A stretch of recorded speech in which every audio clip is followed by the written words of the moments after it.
Hello again, everybody, and welcome back to the Accelerator with Michael Conniff. That's me. We're a podcast devoted to founders and entrepreneurs and startups, and also VCs, angels, family offices, and investment firms. We're on all the major platforms for podcasts, including Apple, Audible, Amazon, and those that do not begin with the letter A. And we're also on YouTube, so you can see what we actually look like if that matters. And we know that it doesn't matter because what we're saying is what matters. And I want to welcome to the podcast Jennifer Eden from Tampon Tribe. Did I get that right? Welcome, Jennifer. You did. Thank you very much, Yeah. Michael. Yes, correct. And you are a co-founder, is that right? That's right. Yes, I'm the co-founder with my business partner, Gaby Alves, and we've actually been working together for 15 years. So, yeah. And how did you meet? How did that all get started? Yeah, we were actually both in Beijing in China, and I was working in broadcasting and marketing, and Gaby had a great restaurant business, and we teamed up. I was doing the marketing for her business, and as that partnership became successful, she ended up selling that restaurant, opening more, and we became more of a team with the following businesses. So yeah, we've earned our stripes on the ground, put it that way. Yeah, so you owe it all to Chinese food. Delicious. What is your favorite dish of your partners? What is your favorite dish that your partner used to make? We didn't have Chinese restaurants, actually. Gaby's Brazilian, so we had our fine dining contemporary cuisine restaurants. So yeah, we had. Yeah, right. So well, Beijing has a huge gastronomy scene. So yeah. So Brazilian food in China. That's what brought you together. Kind of, yeah. Contemporary food, yes. Contemporary food. And of course, you're from Australia. You're coming to us now from Los Angeles, but based in Santa Monica. So I'm going to let you, if you could, in a sentence, describe what Tampon Tribe does.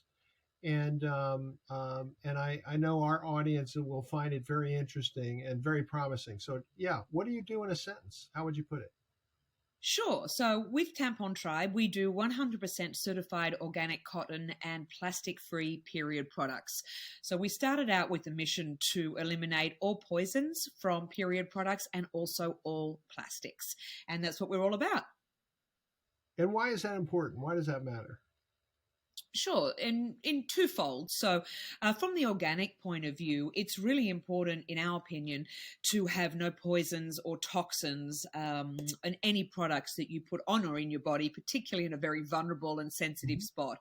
And it actually can have a huge impact when it comes to people suffering from endometriosis or anything to do with hormones or the endocrine system. And that's how I came into it myself, after having endometriosis and after searching for an alternative to really toxin-filled products that were on our shelves.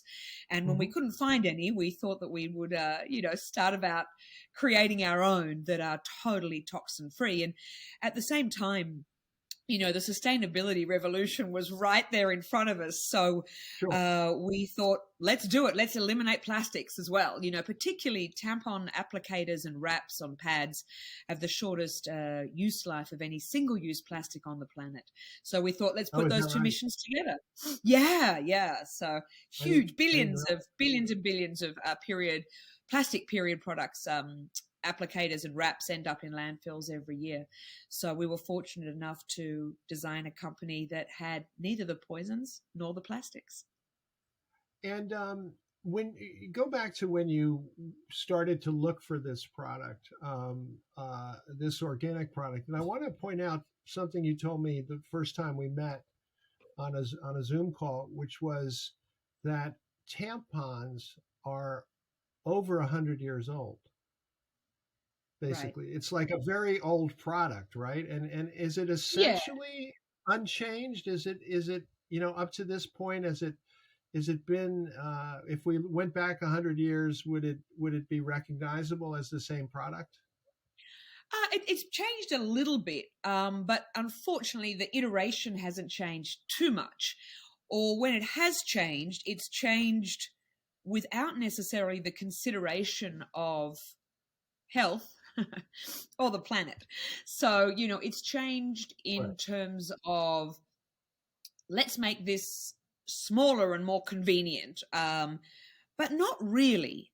What has changed and the materials that have been used. So I would imagine, when period products really started and tampons and pads were more commercial, they probably used simple cotton. And at that time, there weren't toxins too much in how cotton was farmed, in how cotton was put together. It was pretty simple. But as time had progressed, you had synthetics and man-made materials that were cheaper, and bleaching Mm-hmm. became more chemical driven. So titanium dioxides, synthetics, and everything came to form the basis of these products. And then chemicals were added to hold fluid. So then you have what's called a super absorbent that's in a lot of pads and tampons. It's a chemical that actually traps more fluid. And there are studies to show it also may create the body or help the body create more fluid. So it's like the sugar addiction kind of thing, cereals with Yeah. sugar that makes you eat more cereals, So Yeah. we're in a sense going back to really essentials when it comes to certified organic cotton, and farming in the world and manufacturing has got to a stage where now these materials need to be certified so we know what's in them. But there are not Mm. many period products that use organic materials, and when they do, they use maybe partly organic. So you'll see on a Right. package the word organic. Oh, this is great. But when you read closely, it might have something organic in it, or it might have a cotton, but it might not be GMO free, and it might not be toxin free, and then it probably is not plastic free. And And the word it's an unregulated. organic is at this point in 2023 the most meaningless word in Webster's dictionary. I mean, it just doesn't mean anything. It could be anything, right? Right. Well, I mean, by definition, everything's organic, right? We all, everything's derived from an organism at some point in time. So, Right. yes. Right. And for an unregulated industry, which it's crazy to think that period products are not regulated, Is totally that true? unregulated There's industry. no wait a minute. Stop the presses. So so so tampons, nobody vets tampons, nobody looks at what's in them, nobody asks the obvious questions about that product. Correct. You do have to be FDA regulated as a facility, which means you need to list with the FDA, and they come out and look at the facility. The facility itself has to exist and have to have all the regulations and safety regulations in place. So there's regulations in that sense. But a manufacturer can manufacture any kind of tampon or any kind of pad, and you can import it. Um, so there are fees that you have to pay, but there's no one that says, "Hey, what is in this product? Is this That's amazing okay?" because aren't they kind of obsessed with that question and just about everything else? I'm talking about the FDA. I mean, Yeah, they're gonna need approvals for any kind of new drug or food stuff. So that is kind of shocking. So I want to go back to when you had your problem and you're looking at for a more organic, a healthier alternative. Let's talk about alternatives to the traditional mass manufactured tampon. Was there anything out there at that point? So this is what, about 5 years ago, maybe 10 years yeah, ago? about 6 years ago. Yeah, there were a couple. So we noticed that there were a couple. They weren't on regular supply, so often empty shelves. And Hmm. then when we looked into it further, Hmm. a lot of the organic products that started appearing still had these toxins in them. And it's actually those toxins, that titanium dioxide, um, that has been plenty of studies done and linking it not just to endometriosis, but a host of hormonal disruption in infertility as well. Um, the whole system. I mean, if you're putting something in your reproductive system that has a chemical in it, it can't just go unnoticed by the body. It's like if you're eating a Right. ton of crappy food, your body goes, "What is happening?" and reacts. Right. It's the Right. same. It's sort of, the question of what you're putting in your body has a very visceral, Yeah, um, place in the discussion about tampons. Obviously, I mean, and I right. want to point out for those of you who are not watching on video, I am a guy. And I'm a guy who knows nothing about this. I mean, I don't, as a guy, it's like we are completely clueless as a breed about stuff like this, and typically don't even want to like think about it. To be honest, right? We don't even want to think about it. But it's a totally different game, and it just seems like it's such an obvious target for disruption. That's what kind of amazes me is like you're telling me, with all the, brilliant women and founders and all the women and men for that reason who sit around trying to think up things to disrupt, like this didn't come up. Yeah. And I mean, well, there are a few other brands out there we're all doing something, and we're all doing it to a certain degree. For us, what's important for our company is to be totally transparent, to only use certified organic cotton and no other ingredient, and to not use any plastic, to not bend when it's like, oh, well, this is a bioplastic. Well, that's still a plastic. We have bio wraps that are compostable. That's different. So, even speaking with manufacturers, they might say, wow, look, Jen, we've developed this new product. And I'm like, great. And they're like, we put it in a plastic applicator. I'm like, why? Why would you do that? It doesn't make sense to me. No. And they've wrapped it in plastic, in a plastic wrap. So for us, it's very important to not have that. And that's just our personal mission. That's what Tampon Tribe is about. And same with period underwear. There's a huge lawsuit going on at the moment against another manufacturer, another retailer, and they have PFAs. So, micropetroleums and microplastics in their period underwear. And they've claimed for years that they didn't, but they do. Someone tested it. They have them, and now it's all kind of coming out, and people are like, but I trusted you guys. And we take that trust very seriously. And so our mission is to just make sure that everything we put out there is of the best quality and can make a difference. If you're going through any kind of fertility or any kind of endometriosis, or just a human that doesn't want to put poisons on your body, this is important. And it's funny you mentioned men, because a lot of men go through an infertility journey together. And you're looking at everything then. People are looking at foods and fabrics and cleaners, but they might be missing something that's very easy, such as a period product, and that could be. Is there evidence that can lead to infertility? Yeah. Not necessarily lead to infertility, although I'm sure there are those studies, but disrupt hormones, disrupt the endocrine system. Yes. So we don't make any claims ourselves as a company. An indirect effect. They are pretty interchangeable. Yeah. Sure, and there's a lot of research available just by Googling that. As I say, we don't make claims ourselves. It's not for us to do. We just create a product that is the safest as possible, that doesn't have anything in it that could lead to any kind of disruption. And what a great name you have, Jennifer Eden, to be doing something so elemental. Thank you. In business. Now, let me ask you this. Walk us through, you have this idea. How many years ago did you and your partner come up with the idea? 7 years ago 6.5 years ago, we came up with the idea. Okay. So did you start on it right away? Start working on it? Yeah, we started in a couple of ways, actually. First of all, we're serial entrepreneurs, so we have a lot of ideas, and not all of them are that great, So we first of all, it's good to have a lot of them.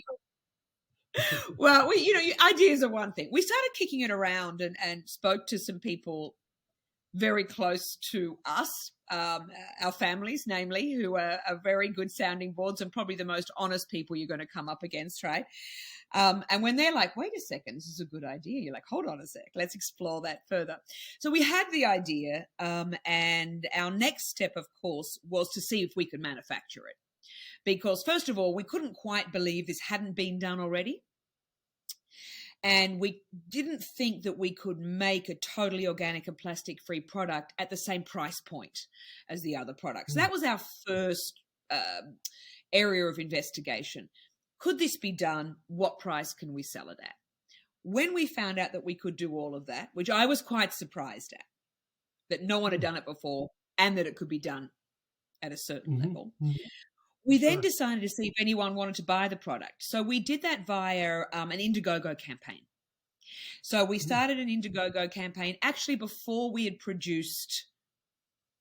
said anything in production. We had samples, we had enough to sample and demonstrate and what have you. And we're like, let's see if anyone actually wants to buy this before we start. And we did that just with tampons to begin with. And within the first couple of weeks, people were like, well, what about pads? And what about liners? And we thought, well, does anyone even use these products? Yeah, a lot of people use those products. So straight away in that first testing, we added new products to the lineup straight away. So quickly we grew, what was it? Yeah, a tampon company that very quickly added pads and liners within that Indiegogo campaign parameter. So once we'd had the first sold, and I forget the exact numbers, but several hundred had sold, and we thought, great, this is a good barometer. Let's get a basic website on Wix. Let's pre-launch and see what we can sell. And very quickly we became that was probably in August when we had the idea and started it. We had the Indiegogo campaign. By December, we had a website, simple website that I did myself, and we were listed by BuzzFeed as the number 2, most useful subscription box to have. And then we saw everything change from there. But we really went step by step. What did you raise on Indiegogo? How much? Oh gosh, it was probably just a few $1,000s of sales. That's what we were trying to do. It wasn't about an equity raise. It was more just testing the product. Like, hey, we can make a few $1,000s in sales by not doing much. I mean, we had people that we knew and loved that were going out there, and we had promotions going on, and I started to pitch. That's the other thing I did.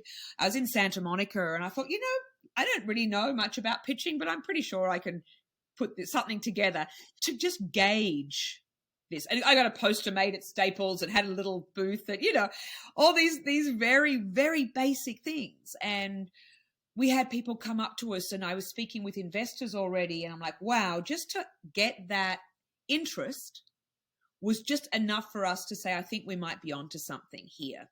So at least to try MVP, proof of concept, those sorts of things. So let me jump ahead just a little bit. Where are you right now in terms of sales, in terms of scope, and are you focused in the U.S.? Are you in other countries as well? We're focused in the US. We do sell a lot into Canada, and we do sell internationally, but we've only just touched the market here.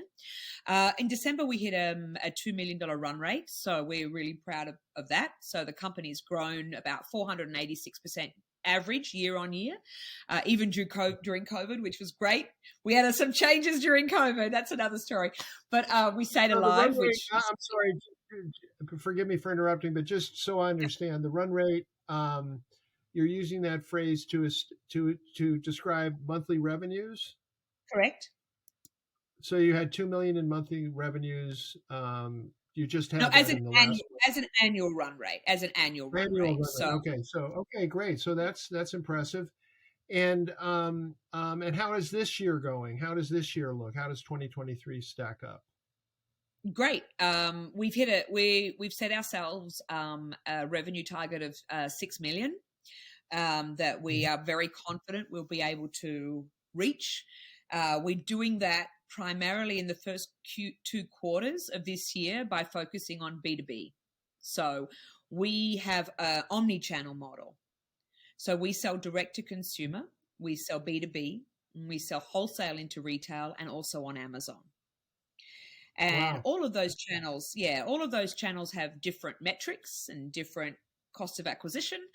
We're focusing right now on our B2B. So we have because of our plastic-free mission and our organic mission, we've secured some really fantastic accounts. So we're in a lot of businesses. We're in Facebook, Pixar, Postmates. Such as Facebook, Pixar, Postmates. We're in hotels, Fairmont, Four Seasons. We're in Devil's Thumb, Blackberry Farm. We sell into retail. In retail, we're in New Seasons, New Leaf, HEB Central Market, and about 250 boutiques. But the B2B is a really interesting play for us. It's very important. We're the only company that's plastic-free and organic. So a lot of companies and hotels have signed on to plastic-free charters. And not And it's at a only similar price point, you said. So what does it cost? What's the price point for some of your products? it depends if you're looking at like a bundle for a consumer is about $9 a month. For B2B, it's different. You're buying by the box of 500. So it I just see. depends on it just But you're depends on comparable to the competition in terms of pricing. The pricing yeah, is pretty similar, comparable. A little more roughly. expensive in the B2B market, but when it comes to maintaining and attaining sustainability, there is the budget for that. It is more, obviously, totally certified organic cotton is a lot more expensive, and going plastic free is more expensive, but not that much more expensive. Have you gone? Have you tried the Westin hotel chain? Yeah, we're actually in a couple of Westerns. They're all under Marriott. And so we actually spoke with Mhm. Marriott International last week. They've got a huge sustainability push. They've got a plan called 360. And so, yeah, we're speaking with a lot of the hotels at the moment. And we're onboarding maybe 3 to 5 hotels a week. And we're now speaking with Wow. larger groups as well. You know, groups that have, well, Marriott International has 8,000. But, you know, even some of the Fairmonts, we were onboarding nearly all of North America. Um, Oh, that's uh, great. yeah. So it's very exciting. Yep. And it's really exciting for us because we can make a huge impact, not just from a business point of view, but from an impact and mission point of view. I mean, I think you get to that stage in your career and your life where you think, okay, yeah, we can make money. Sure, everyone can make money. But can we actually impact and make a difference? And I'm not being Yeah. facetious, you know, in a solid way.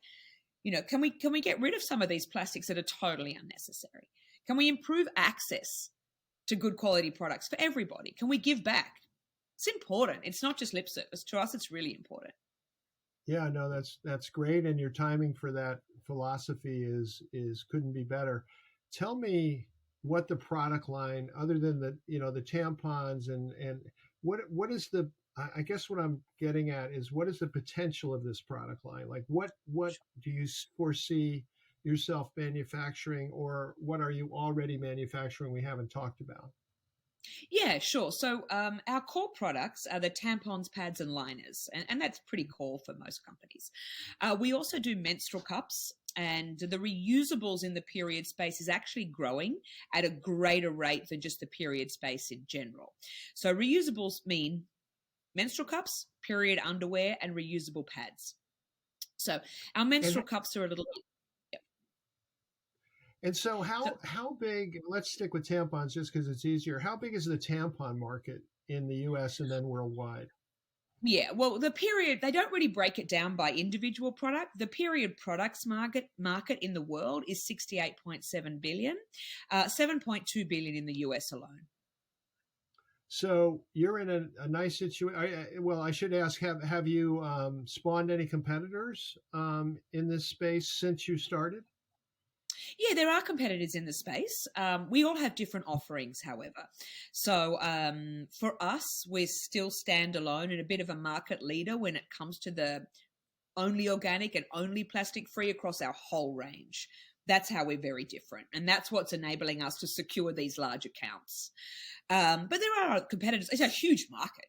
You know, it's like sometimes people say, "Oh, wow, you got a lot of competition." I'm like, "Well, there's 5 companies." You know, when you walk down the bread aisle and see how many breads there are, how many T-shirts there are, you know, I don't Yeah. know. It's funny when people, I think, because people are so used to period products having one, so suddenly there are 5, and it's like, wow.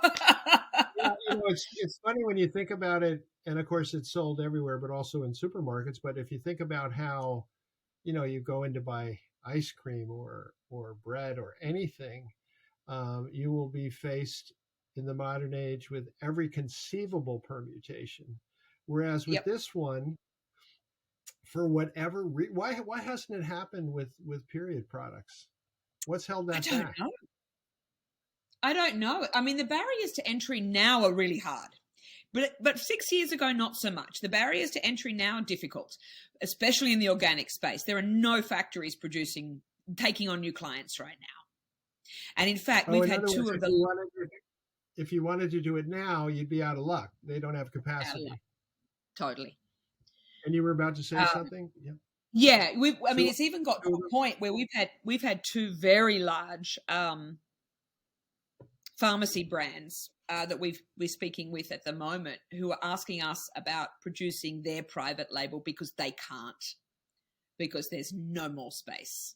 And I'm like, for them to be reaching out to us, I'm like, hi, sure, we can do that for you. But it's an interesting barometer. I mean, there was a tampon shortage last year, and so I'm not quite sure what happened, but it seemed like one of the largest manufacturers I don't know what mistake they made, missed, I don't know how, because I'd imagine these massive companies have a very well managed production line and people in the warehouse. everybody had supply chain problems, so it may have been in their supply chain, Yeah, possibly. we didn't have supply chain problems. Uh-huh. Well, that's because you're true blue. That's because you're organic. No, I mean, it's also very different. We're smaller, of course, it's different. But Yeah. it was more than that. It was more than supply chain issues. It was an error somewhere. And what that did cause was a huge shortfall in the market for 3 months. And so then a lot of us came in, the smaller brands, and started picking up market share. So great for us. And someone dropped the ball somewhere, because we all are under the same similar supply chain conditions when it comes to raw materials, when it comes to packaging, when it comes to shipping. And so whatever happened, it really also made people look around and think, hey, what Yeah. else is out there? So Yeah. And so when you so obviously this is going well, it would seem. What keeps you up at night? What do you worry about? Do you worry about the supply chain? Do you worry about Procter and Gamble deciding to go full bore into organic period products? What do you worry about? yeah, not really the latter. I don't think it was in their interest to do that. They're looking more at acquiring companies who have that. Yeah. Our biggest supply chain, our biggest not concern, but something that's always on your mind, and I think this is probably the same for every consumer packaged good, is cash flow. So when you're in the CPG market, you have to purchase inventory, and it has to be in advance. So even if you're doing large purchase orders, you need to outlay that cash. So it's always looking at keeping a positive, and we are cash flow positive, and we've got a positive EBITDA, but is that enough to cover that cash flow when it comes to inventory? And that's something you manage on a daily basis, because inventory can run low very, very quickly. So how then are you managing that while still maintaining a profit by looking at your cost of goods? That's the largest issue for us at all times, is always Is maintaining that cash flow. and is that your purview, or is that your partner? Who worries? Who's in charge of that?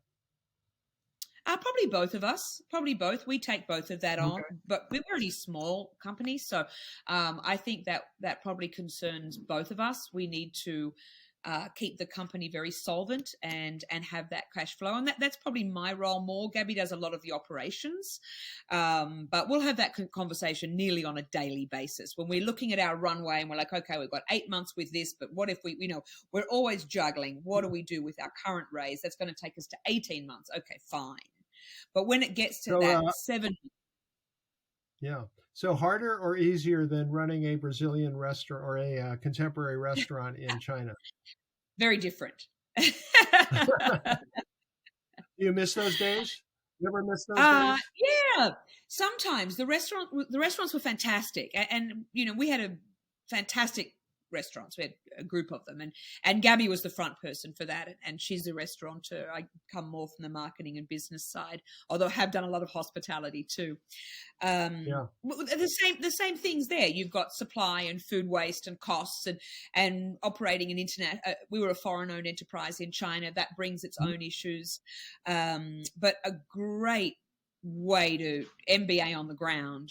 Everything we'd learned in Yeah. our business Yeah. lives gets really tested there. You get really pushed as an entrepreneur. You're solving a problem an hour, Yeah. but we like to think, and we see it, that international experience that we've had, and I've lived in a few different countries, and so has Gab, we bring to this business. So I think that's enabled us to stay ahead of the supply chain, to be on top of our shipments, to have that open mind, and also in terms of expansion, looking at where we're going to go next. We have that international experience, and no one else in our sector does right now in the other founding teams. So I think our age also hopefully adds to the experience, and we don't have ego left in the equation anymore. You mean because you're so young? Yes, I'm 35, right? Yeah. Yeah, me too. In a But previous we life. love that. Um, I think that brings you look at business differently after you've had 25 plus years experience in business. Yeah, you should be better at it. Not everyone is, but arguably you should be better. Well, listen, Right. Jennifer, I want to thank you for being a guest on the Accelerator. Our podcast is on all the major platforms. Please subscribe and rate, and tell your friends if possible. And you can also find us on YouTube. So make sure to check us out. And I want to thank today a terrific guest, Jennifer Eden from Tampon Tribe, which from the sound of it is sort of knocking it out of the park. And we congratulate you on that, Jennifer, and we thank you for being our guest today. My pleasure, Michael. It was such a pleasure to be here. Thank you. Thank you for listening to the Accelerator. And as I like to say, we'll be back with another podcast before you know it.